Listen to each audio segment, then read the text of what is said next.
얘기 한번 해볼게요. 돈 먹는 괴물. 이제 장마철에 그 물 먹는 하마는 많죠. 그게 실제로 많이 먹어요. 요즘에는 에어컨을 많이 키기 때문에 많이 안 쓰는데 옛날에는 장롱 속에 물 먹는 하마 엄청 집어넣었어요. 그렇죠. 한 마리씩은 다 키웠죠. 그러고 나면 여름 지나고 나면 거기가 그득하잖아 물이. 지금은 오늘 주제는 돈 먹는 하마입니다. 돈 먹는 괴물이에요. 자, 일단 한번 봅시다. 지금 내년도 예산안이 이제 지금 국회에서 이거 심의해가지고 이거 통과시키면서 뭐 올해를 넘기네 만에 할 시점이 다가오고 있어요. 지금 대한민국 정부가 내놓은 자료 한번 볼게요. 첫 번째. 2024년도 예산안 656조 9천억 원 원점에서 재검토해 지출 23조 원을 줄였고 3대 핵심 분야를 집중 지원합니다. 제가 그냥 평을 말씀드리면 거짓말, 사기. 지출 구조 조정으로 확보한 재원은 국가가 반드시 해야 할 일에 집중적으로 사용합니다. 거짓말. 진정한 약자 복지의 실현. 국방, 법치 등 국가의 본질 기능 강화, 양질의 일자리 창출을 위한 성장 동력 확보. 다 거짓말이에요.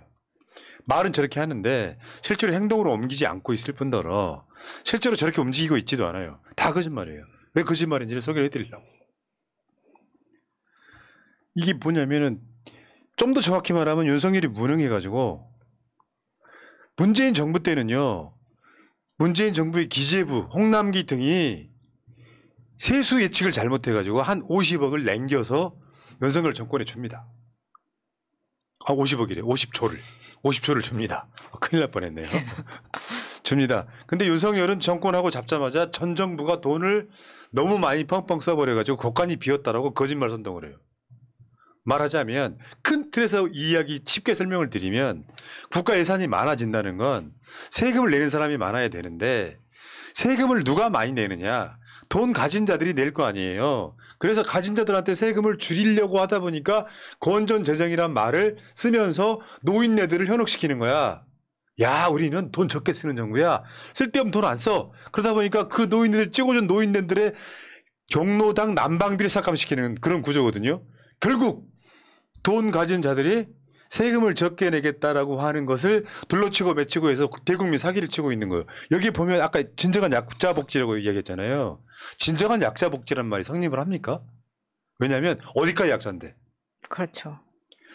딱 예를 들어서 하위 20%만 지원해 주잖아요. 20% 끄트머리에 걸려있는 사람은 지원받아서 그 끄트머리에 들어가지 못한 사람보다 더 잘 살게 돼요. 그래서 웬만하면 선별복지 안 하려고 하는 거야. 네. 세금 세금 낸 사람한테 기본적으로 웬만한 건 보편적 복지로 가는 건 세계적 추세예요. 근데 진정한 약자 복지 실현이라니. 이거 말 하나 윤석열이랑 내가 토론하면은 단 한마디도 안 질 자신 있다. 진정한 약자 복지란 말이 있을 수가 없다고요. 그러면 그 전 정권은 거짓말 약자 복지였습니까? 이게 삭감한 게 얼만데 이거 넘어가시고 어쨌건 그런 정권이 세금이 적게 들어온 이유가 뭡니까? 부자 감세도 있지만 윤석열이 무능해가지고 수출 안 됐던 것이 가장 컸잖아요. 네. 근데 얘네들은 지금 10월 달 됐는데 벌써 4, 4분기 들어갔어. 상저하고는 언제 실현되는 거냐고. 그러니까 지금은 좀 힘들어도 하반기 되면은 좋아질 거야. 내가 몇 개월 전에 스픽스 갔다 오다가 택시 기사랑 한번 언쟁한 적 있다고 그랬잖아요. 그 양반 얼굴 한번 봤으면 좋겠는데 기록에 남아있는데. 왜냐하면 얼굴 한번 봤으면 좋겠어요. 그 사람이 뭐라 그러냐면 가을 되면 한국 경제가 엄청 좋아진대. 이번 추석 물가에 깜짝 놀라셨겠는데요, 그분. 가을에 된다는 이야기인가? 경서 걸림 선별 복지면 다행입니다. 지금은 신청 복지입니다. 아. 그렇지 모르면 타먹지도 못하지. 모르는 게 태반이에요, 그분들은 또. 상저하고 어디 갔냐고. 상저하고 뭐 고등학교 이름이냐? 상저하고 광주에서 제일 좋은 고등학교는 서석고예요. 네. 뜬금없이. 강의원 서석고 나왔어요. 네. 성갑석은 광덕고 나왔어요. 네. 임성근도. 임성근 서석고 나왔어요. 해병 일사단장. 강기정은 대동고 나왔어요. 우리가 이런 것까지 알아야 됩니까? 그리고 윤석열은 상저하고 나왔어요. 이거 빌드업이었어 이 사람아. 상저하고. 자 부끄러운 줄 아십시오. 윤석열 지지하시는 분들. 지금이라도 늦지 않았어요. 그리고 예산 삭감만 볼까요? 다시 한번 상기시켜 드릴까? 예산 삭감할 수 있어. 지들처럼 시민단체 예산 삭감 뭐 이야기 한다고 했잖아. 그거 할 수 있어. 노조 예산 삭감할 수 있어. 노조 지원금. 하지 말아야 될 거 이렇게 많이 했잖아. 분야별 계속 사업, 예산 삭감 사례, 반도체, 인공지능, 양자기술, 우주, 디지털 데이터 다 삭감했는데 와. 대한민국 먹거리가 이것밖에 더 있냐고. 지금 보시면은 저 빨간색으로 써 있는 게 삭감 규모인데 전부 다 마이너스입니다. 있잖아요. 삼성 좋아하는 애들이 삼성이 대한민국의 세금을 15% 낸다는 걸 알고 있어요. 삼성이 수출해 갖고. 근데 저번에 삼성이 거의 세금을 안 냈다 그랬죠. SK 하이닉스랑 반도체 수출이 안 내가지고. 그러면 니들 말처럼 윤석열이 뭐 우주 뭐 집에 가면 우주가 생각난다 개소리 했었잖아. 기억나요 안 나요? 우주에 관련한 것도 다 예산 삭감해 버렸어요. 삭감한 이유가 뭔데? 성과가 안 났다고. 집에 가면 자꾸 생각나서. 삭감시켜! 집에 가면 자꾸 생각나니까. 생각 안 나게. 아니 이렇게 되면요. 물론 성과가 안 나는 것은 뭐 어떻게 막 알박기처럼 성과가 안 날 수도 있지만 상당수 분야는 성과가 오랜 기간 동안 안 날 수도 있는 분야가 꽤 많을 것이고. 그렇죠. 그리고 그 성과라고 여기 지원되는 예산이라는 게 인건비일 거란 말이에요. 사실 성과가 안 나는 예산을 삭감하려고 하면요. 제일 먼저 삭감해야 될 건 사실 국방 예산이에요. 대한민국에서 가장 많은 돈을 쓰면서 놀라우리만큼 아무런 역할을 하지 않는 돈이죠. 어떻게 보면. 그러네. 근데 이런 과학기술 물론 국방 예산도 삭감하면 안 되죠. 근데 단지 효용이라든지 성과라는 측면에서만 보면 그렇다는 거예요. 근데 R&D 예산 같은 경우 이게 성과가 안 나는 예산입니까? 아니잖아요. 그러니까. 자식 새끼 대학 보내게 초등학생 영어 유치원 보내고 있는데 야 유치원비 깎아. 이건 뭐가 달라? 그러고 나서 무슨 미래를 기대하는데? 이제 어제도 말씀드렸어요. 이제 머리 좋은 애들은 다 의사로 갈 거라고 이건게. 아니 그것도 아닐 것 같아요. 자 그리고 국가첨단 소부장 특화단지 인프라 지원 예산도 한번 보겠습니다. 아 이거 진짜 놀랍습니다. 포항만 모든 그 첨단 소부장 특화단지 중에 포항만 154억이고요. 나머지는 다 영원이에요. 아니 어떻게 이렇게 너무 티나게 이렇게 할 수가 있나요? 아 저는 이 지도가 진짜 너무 놀라웠어요. 이것도 지금 국감 때 나온 자료이긴 한데 이거 정말 대놓고 이렇게 해도 되는 겁니까? 그러니까 일본 소부장 우리나라가 저 뭐 화이트리스트 뭐 해가지고 그거 수출 규제 우리나라가 풀어주면서 일본 소부장 업체들 한국에 와서 팔어 해준 게 윤석열이잖아요. 얘는 내가 봤을 때 진짜 탄핵 안 시키면 대한민국 큰일 나게 생겼어. 진짜 놀라워. 진짜 일본 놈이야. 저 소부장 우리가 지금 대한민국이 소부장 독립하려고 한일 무역 전쟁을 했는데 그거 다 풀어주고 지금 이런 짓거리 하면은 결국 뭐예요? 한국 업체들 발전하지 마. 우리나라가 힘들어져. 그거밖에 더 됩니까? 야, 다음. 청년 이위한다더니 내일 채움 공제 예산 65% 삭감. 고용 안전망도 칼질. 보훈부 격상 후 오히려 독립기념 예산 삭감. 희귀병도 서러운데 정부 저소득층 치료비 지원 31% 삭감. 통일부 사회적 대화 예산 내년 전액 삭감. 지역화폐 긍정 효과 연구에도 행안부 예산 전액 삭감. 해저 지진 연구 예산 80% 싹둑. 이것도 일부예요. 잘 보시면은 이게 다 최근 거거든요. 그러니까 뭐 통일부의 사회적 대화 이런 것들은 우리가 알지도 못했었는데 오늘 이제 국감하면서 알게 된 겁니다. 전액 삭감되고 이랬다는 네. 거. 자, 이런 거 정권 내버려 두시겠습니까? 그래놓고 알뜰 재정 살뜰 민생 2024년 예산은 이렇게 이야기를 하고 있어요. 돈을 줄이는 게 문제가 아니고요. 능력 있게 국가가 돈을 잘 버는 나라로 만들어가지고 국민들한테 수고하셨다고 펑펑 쓰게 만들어주는 게 국가지 이 새끼들아. 전년 대비 뭐가 줄고 말고 그러니까 지금 물가 상승률보다 못한 예산 증가율이라는 거잖아요. 문제는 쟤네들이 세금 적게 내겠다. 부자들 세금 적게 내겠다라는 의도를 갖고 마치 이게 건전 재정인 것처럼 건강한 재정하는 것처럼 이야기하고 있는데 잘못됐다는 이야기를 말씀드리고요. 대한민국만 이러고 있다고. 니들이 좋아하는 미국 같은 데 그렇게 안 한다고. 나 어떻게 저런 정자들이 대한민국에 지금 무슨 정권을 잡았다고 거기 눌러 앉아 있는지 모르겠어요. 선관위가 해킹된 게 틀림없습니다. 우리나라 국가 경기 부양이라는 건 지금 국가가 해줄 때입니다. 경기 부양을 국가가 해줘야만 국가의 일반 국민들이 그래도 숨 쉴 구멍이 생기는 건데 지금 이 상황에서 긴축재정하면 나라 망하자는 소리예요. 그러니까. 그렇죠. 아니 국가가 경기 부양 안 하면 국가 왜 있어요? 그냥 말 그대로 누구 말 맞다 보이지 않는 손에 맡겨놓으면 모든 게 다 잘 될 것 같다. 그러면 국가 왜 있어? 아니, 세금 왜 내? 국민들 돈을 왜 걷어 도대체 근본적으로 걷는 이유가 뭐야? 걷는 이유라는 게 사실 알고 보면 뭐 이거 가지고 전쟁 준비하라고 하는 게 아니고 물론 국가 안보도 중요하지만 그리고 누구 좋으라고 비행기 타고 날아가서 술 처먹으라고 걷는 게 아니고 이 돈 모아가지고 이 돈에서 아무리 급해도 우리 국가의 미래 경제를 위한 돈 투자도 하고 그 돈 모아서 그래도 우리 땅에서 나고 자란 사람 중에 굶어 죽는 사람이 있어서 안 되겠다고 복지도 하고 이러다고 돈 모으는 거죠. 동네 어른들이 동창회만 해도 10,000원씩 회비 걷어서 뭐 합니까? 안 좋은 일 있으면 그렇지. 거기에다 돈 쓰는 거고 혹시나 우리 중에 나중에 무슨 일이 있으면 거기에 대비해서 우리 얼마씩 모아놓자 하는 거야. 동네 반상회에서도 그거 해요. 근데 그 돈을 몽땅 싹도 다 잘라 먹어버리면 노인정 난방예산 깎아버리고 청년들 고용안전예산 깎아버리고 미래를 위한 기술개발 다 깎아버리고 그럴 거면 국가가 왜 필요해요? 그러니까.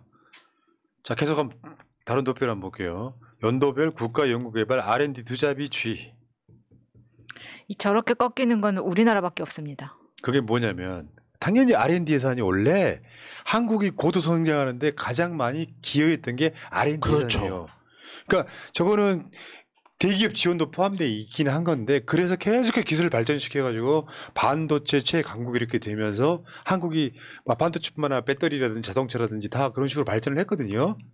근데 지금 이런 거지. 아까 그 비슷한 비유가 나왔었는데 공부 잘하는 아이가 있어요. 그럼 빚을 내서라도 그 아이를 대학을 보내야죠. 지금은 저건 그거지. 대학 가지 마. 그렇죠. 가지 마. 네. 너 가서 노동해. 네. 너 나가서 너 대학 보내려면 납부금 드는데 너가 가서 일하면 인건비 들어오잖아. 너 그냥 일해. 그렇게 만든 미친 거예요. 정권인가 보요. 그러니까 저 그래프대로 보면 사실 33조 정도 나와야 됩니다 올해. 근데 27조로 꺾으면서 저 돈이 다 어디로 갔을까요? 예. 뭐 국방부 이사시키고 청와대 이사시키면서 1조씩 까먹고 이런 것들이 다 저런 대로 다 나가는 거예요. 자 그리고 청년들 윤석열 찍었다는 청년들 R&D를 감축하면 청년 취업이 직격탄을 맞아요. 그렇죠.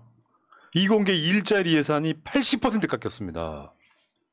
이공계에 어떻게 하라는 건지 모르겠어요. 윤석열 뭐 과학 어쩌고 저쩌고 하면서 뭐 앞으로 우리가 과학으로 먹고 살아야 된다 얘기했잖아요. 행동은 정반대로 하는 이런 미친놈을 여러분들 보신 적 있으세요? 그러니까 툭하면 무슨 그때부터 알아봤어야 돼. 이것이 실리콘인가? 이러고 있을 때부터 알아봤어야 되는데. 사실 2000년 초반까지만 해도 우리나라 1인당 그 인구당 특허 개수 막 이런 게 되게 후순이었어요. 근데 김대중 정권 이후로 정말 IMF를 겪음에도 불구하고 R&D에 꾸준히 하면서 거의 미국 다음 가는 문재인 정부 때 거의 미국 다음이었을 거예요. 제가 순서가 정확하게 기억은 안 나는데 근데 그 상황에서 R&D 예산을 꺾어버리면 누가 가장 이익을 볼지 저는 모르겠습니다. 왜 웃으시는지 저는 이해가 안 되문이다. 그래 놓고도 윤석열이 저는 바보가 아닌 이상 이런 식의 말 못합니다. 예산 지출 23조 9조 조정 건전 재정으로 확실히 전환. 야, 이 돌대가리야. 건전 재정하는 이유를 설명해 보라고. 그냥 부자들 세금 내기 싫다고 이야기를 해 차라리. 왜 거짓말을 하냐 말이야. 그러니까 아니면 진짜 저렇게 알고 있던가. 부자들 세금 깎아주고 그러니까 돈 없는 사람들한테 지원하는 예산 깎고 해서 만든 돈으로 나 출장 갈 때 돈 쓰고 지금 먹고 싶은 거 좀 먹고 지금 이렇게 보이는 거예요 대통령이. 그러니까 예산 지출 23조를 9조 조정했다. 그 알고 보면 약자들 예산이거든요. 강자 예산 뺐을 리가 없잖아. 대한민국 사회가 강자들 예산을 뺍니까? 약자들 예산을 빼지? 대체적으로 갑이 아니라 을들 예산을 뺐을 거예요. 그렇죠. 그래놓고 23조를 구조조정했다고 이야기해. 건전재정이나 구조조정이나 다 나쁜 말이라고요. 어르신들 제발 부탁드리는데 저런 데 성안을 막아지 마시라고요. 그래놓고 R&D 예산은 반토막 내놨잖아 이번에. 순방비 이야기 안 할 수가 없지. 윤석열이 올해 순방비가 578억이라는데 이번에 329억 더해갖고 578억이라는 거잖아요. 와. 그러니까 10월 초인데 249억을 썼어요. 올해 순방 나가면서. 그래갖고 돈 다 쓰고 나니까 329억 더 줘. 이렇게 된 거죠. 그게 이미 작년에 5배를 넘어버렸다는 거 아닙니까? 그래서 578억을 지금 외국 나가는 데 쓰고 있다는 거잖아요. 남들 눈치 같은 건 보지 않거든요. 나 기침 나온다 진짜. 기분이 좋거든요. 이게 지금 더 예비비를 더 승인한 걸 내년에 쓰겠다는 거예요? 아니면 올해 쓰겠다는 거예요? 올해. 그래서 그러면- 예비비를 쓰는 거죠. 그러면 이게 지금 10월, 11월, 12월 3개월이 남은 거잖아요. 그 사이에 지금 우리가 예측할 수 있는 순방이 뭐가 있냐면 아니 이미 땡겨 썼을 수도 있어요. 영국 가고 지금 영국 국빈 뭐 이런 거 있는 거잖아요. 아니 국빈은 예산 늘 필요 없지. 아니 근데 또 모르는 거잖아 지금 그런 데서. 변기통도 들고 가야 되고. 뭐. 그리고 공개하라 그러면 이제 뭐 정보 차원에서 정보 유지 차원에서 비밀 유지 차원에서 못한다 이렇게 하고 그 돈이 어떻게 누구 주머니로 들어가는지 아무도 모른다. 그러니까요. 와 진짜 알만하네. 고속도로 정점하고도 거의 맞먹는 사건이 아니 있어 순방비에 뭐 이렇게 쓸 게 많이 있다고. 아니, 쓸 거 많죠. 친구들도 데리고 가야지. 아는 언니들 데리고 가야지. 돈 쓸 데가 얼마나 많은데. 그러니까 올해 이미 돈을 다 쓰고 부족해가지고 예비비를 편성을 해서 나머지 남아있는 시간 동안 또 쓰겠다는 거잖아요. 어렵다며. 긴축 재정한다며. 아껴 쓰래며. 대단하구만. 이게 지금 그 순방 예산이 역대 최대라는 거 아니에요? 그러니까 본인이 이렇게 나가서 뭔가 성과라도 있으면 쓸 수 있죠. 정말로 국격을 높이고 왔다면. 근데 나가서 돈만 날리면 어떡해. 지금 뭐 성과가 난 게 하나가 있어요. 냉택 없이 우크라이나 가가지고 우크라이나 재건 비용에 몇 조를 투입하겠다 뭐 이딴 소리나 하고 있고 당장 우리나라 R&D 예산은 깎으면서 우크라이나 재건 사업에서 우리가 한몫 챙길 거다? 아니 R&D 예산도 깎으면서 무슨 우크라이나 재건 사업이야 재건 사업은.